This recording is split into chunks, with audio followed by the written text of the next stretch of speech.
नमस्कार मित्रांनो, आजच्या व्हिडिओमध्ये आपण पवित्र पोर्टलवरील नवनियुक्त शिक्षकांच्या दृष्टीने ज्या महत्त्वाच्या अपडेट आहे त्या पाहणार आहोत। त्यातील आता ही पहिली अपडेट आहे ती रयत शिक्षण संस्थेशी संबंधित। आता याआधी आपण 5/3/2024 देखील रयत शिक्षण संस्थेने असं परिपत्रक काढलं होतं आणि शिक्षकांच्या बदल्या करण्याचं आवाहन या ठिकाणी केलेलं होतं।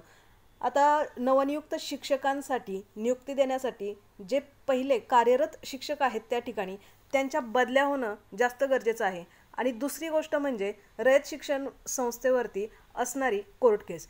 आता या दोन गोष्टी खूप महत्त्वाच्या आहेत, परंतु आता जी कोर्ट केस आहे तो न्यायालयीन निकाल आहे आणि त्याची डेट ही पुढे जात आहे।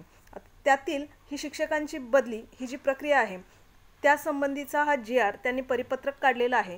कारण जोपर्यंत शिक्षकांच्या बदल्या होत नाही तोपर्यंत नवनियुक्त शिक्षकांना त्या ठिकाणी नियुक्ती देता येत नाही। मग आता यामध्ये या आधी देखील असं परिपत्रक काढलं होतं आणि त्यानंतर मध्ये पुन्हा हे असे सर्क्युलर निघत राहतात, परंतु ही लेटेस्ट अपडेट आहे।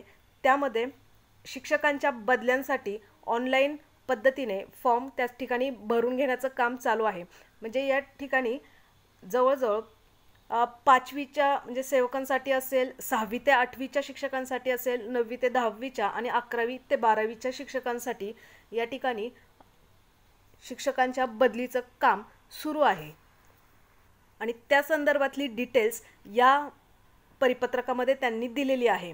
मग अर्ज कसा करायचा, कसा भरायचा, त्याचं व्हेरिफिकेशन वगैरे कसं करायचं, पुढच्या गोष्टी यामध्ये दिलेल्या आहेत।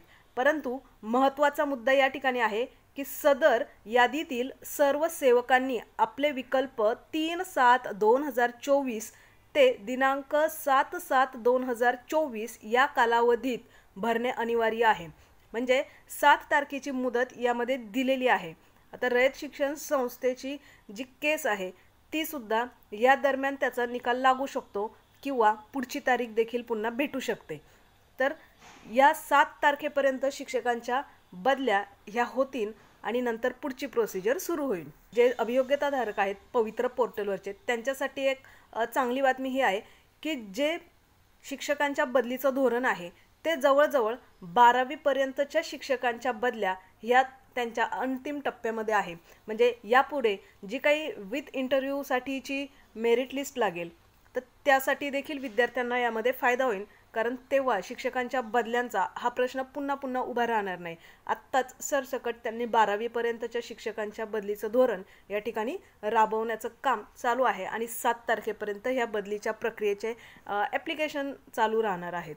म्हणजे शिक्षकांमधून जे गणित आणि विज्ञान विषयाचे शिक्षक आहेत त्यांची पदोन्नती प्रक्रिया राबवण्याबाबत आता हा 2 जुलैचा जे महाराष्ट्र शासनाचं परिपत्रक आहे त्यामध्ये जिल्हा परिषदेअंतर्गत पदभरतीपूर्वी कार्यरत शिक्षकातून विज्ञान आणि गणित विषयाचे शिक्षक पदोन्नती प्रक्रिया करण्याबाबत आता या ठिकाणी एक स्पष्ट उल्लेख करण्यात आलेला आहे। तो उल्लेख या ठिकाणी आहे जिल्हा परिषद अंतर्गत पदभरतीपूर्वी, म्हणजे पदभरती करण्याच्या पूर्वी गणित आणि विज्ञान शिक्षकांचे पदोन्नती प्रक्रिया राबवण्याची कार्यवाही या ठिकाणी करण्यास सांगितलेली आहे। यामध्ये ज्या शिक्षकांची निवड झालेली आहे त्यांना धोका काहीच नाही किंवा ते टेन्शनमध्ये येण्याचं कारण काहीच नाही, परंतु त्यांच्या भरतीपूर्वी या ठिकाणी ही प्रक्रिया पार पडणं गरजेचं आहे। यामध्ये बघा, जिल्हा परिषदेअंतर्गत पदभरतीपूर्वी कार्यरत शिक्षकांमधून जे गणित आणि विज्ञानाचे शिक्षकांना पदोन्नती द्यायची आहे त्या उपरोक्त विषयी संदर्भीय पत्राच्या अनुषंगाने आपणास कळवण्यात येते की जिल्हा परिषदांमध्ये गणित आणि विज्ञान विषयाचे शिक्षक पदे रिक्त आहेत। अभियोग्यता व बुद्धिमत्ता चाचणी आधारे जिल्हा परिषदांतर्गत पदभरतीपूर्वी सध्या जिल्हा परिषदांमध्ये कार्यरत शिक्षकांपैकी गणित व विज्ञान या विषयासाठी रिक्त पदांच्या मर्यादेत सेवा ज्येष्ठ शिक्षकांमधून गुणवत्तेनुसार 6वी ते 8वी करिता गणित आणि विज्ञान या विषय शिक्षकांसाठी रिक्त पदांच्या मर्यादेत पदोन्नतीची प्रक्रिया आपल्या स्तरावर शासन नियमानुसार राबवण्यात यावी। हे राबवण्याचे या ठिकाणी परिपत्रक दिलेलं आहे, कार्यवाही करण्यासाठी सांगितलेली आहे। परंतु ज्यांची निवड झालेली आहे त्यांना यामध्ये काहीही धोका नाही, कारण ही पदोन्नतीची पदे ही वेगळी असतात, पण ही शिक्षकांना त्यांची पदोन्नती भेटल्यानंतरच खालची पदे ही रिकामी होतात आणि मग त्यांची निवड त्या पदांवरती होणार. निवड तर झालेली आहे, पण त्यानंतरची पुढची प्रक्रिया होणार.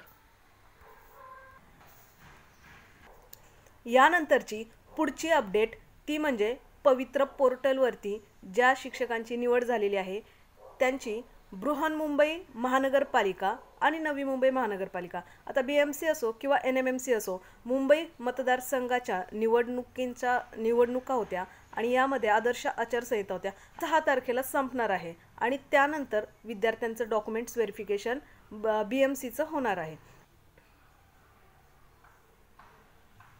8 तारखेपासून 12 तारखेपर्यंत या ठिकाणी डॉक्युमेंट्स व्हेरिफिकेशनसाठी जायचं आहे. आता डॉक्युमेंट्स व्हेरिफिकेशनमध्ये सर्व मूळ कागदपत्र त्या ठिकाणी न्यायची आहेत आणि त्यासाठीचा टायमिंग सर्व गोष्टी यामध्ये डिटेल्समध्ये दिलेल्या आहेत.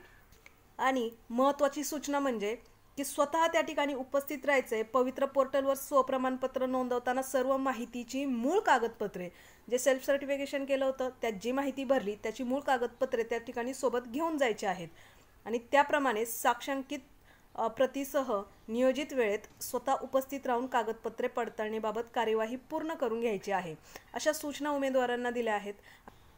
अशा प्रकारचा कृती आराखडा देखील त्यांनी दिलेला आहे की हिंदी, मराठी, उर्दू, इंग्लिश माध्यम दिलेला आहे, हॉल दिलेला आहे. हॉलचा क्रमांक अगदी व्यवस्थित, काही गोंधळ होणार नाही अशा पद्धतीने या ठिकाणी सुटसुटीत पद्धतीने दिलेला आहे आणि त्या ठिकाणी डॉक्युमेंट्स व्हेरिफिकेशन सुरू होईल. अशाच प्रकारे सर्व जिल्ह्यांमध्ये शिक्षण विभागाचे आपापले लेटर त्या ठिकाणी डेट वेगळ्या आहेत. डॉक्युमेंट्स व्हेरिफिकेशनच्या डेट कोणाच्या 2 आहे, 3 आहे, कोणाची जुलैची 4-5 तारीख आहे, म्हणजे 5-6 दिवसांचा अवधी त्यामध्ये आहे. परंतु प्रत्येकाची डेट या ठिकाणी वेगळी असू शकते.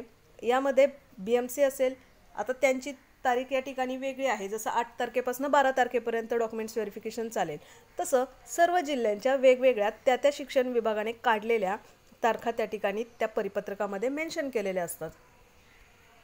आणि त्यानंतर तुम्ही नेमके कोणते डॉक्युमेंट्स बरोबर न्यायचे, डॉक्युमेंट्स व्हेरिफिकेशनच्या वेळेस नेमके कोणते डॉक्युमेंट्स न्यायचे ते तुम्ही सेल्फ सर्टिफाय करताना जी काही इन्फॉर्मेशन भरलेली होती तेच डॉक्युमेंट्स त्या ठिकाणी न्यायचे आहेत. परंतु तरी देखील हे एक सेपरेट लिस्ट आहे, त्या लिस्टप्रमाणे तुम्ही डॉक्युमेंट्स लावून नेऊ शकता.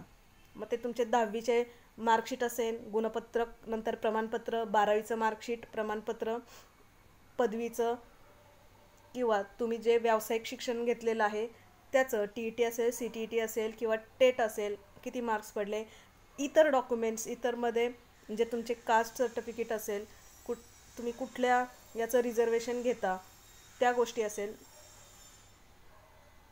फक्त या ठिकाणी नॉन क्रिमिलेअर हे प्रमाणपत्र सगळ्यांनाच लागतं असं नाही आहे, त्याची अट ही काढून टाकलेली आहे.